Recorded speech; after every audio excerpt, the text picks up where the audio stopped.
Hi, and welcome to the turbulent world with me, James M. Dorsey, as your host. This week, US President Donald Trump put Israeli Prime Minister Binyamin Netanyahu on a pedal stool for the second time since he returned to the Oval Office 2 months ago. In February, Mr. Netanyahu became the first foreign leader to visit Mr. Trump since the president began his second term. This week, Mr. Netanyahu will be the first foreign leader to discuss with Mr. Trump the president's recently announced sweeping tariffs, including a 17% tariff on Israeli imports.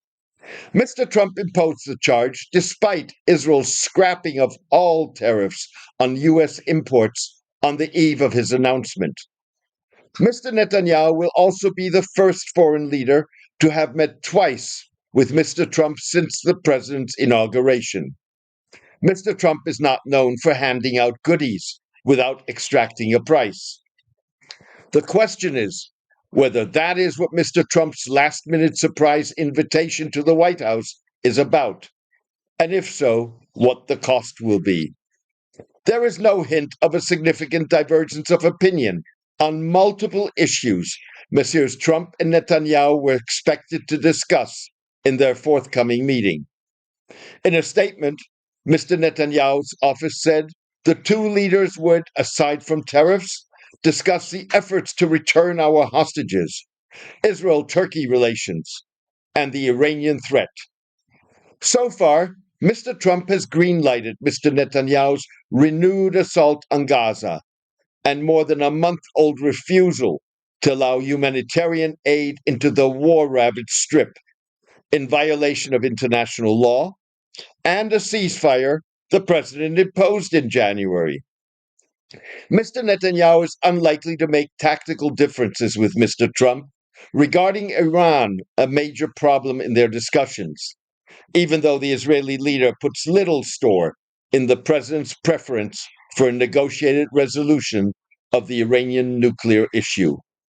Mr. Netanyahu would prefer to see military action to take out Iranian nuclear facilities sooner rather than later.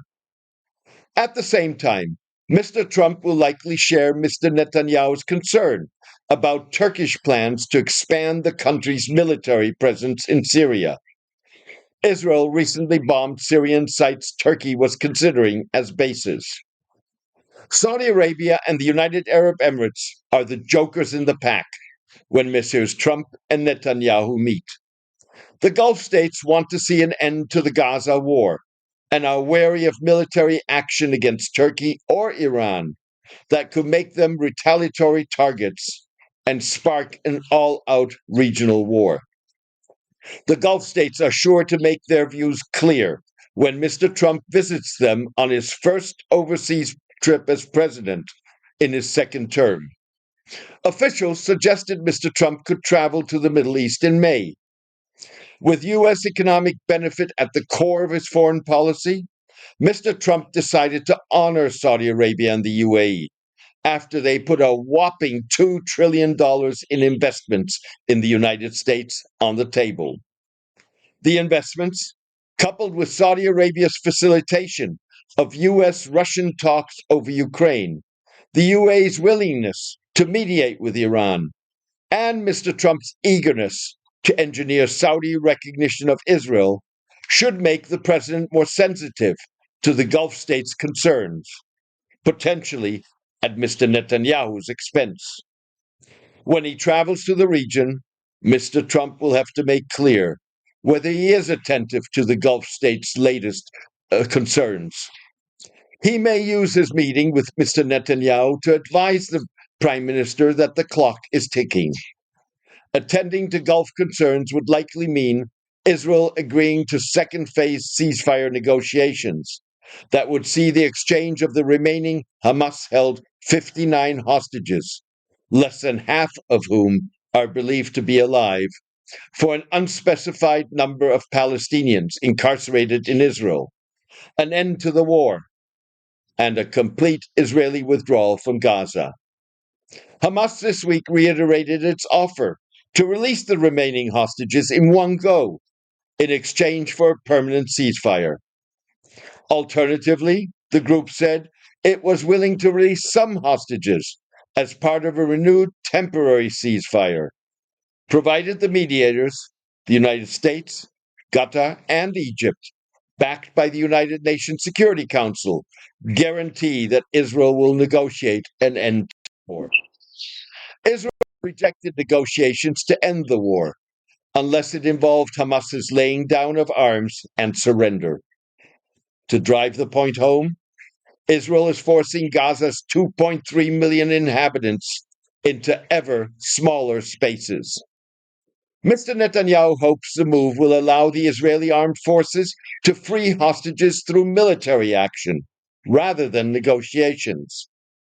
In response, Hamas warned that it would not move hostages still believed to be alive out of areas Israel ordered to be evacuated.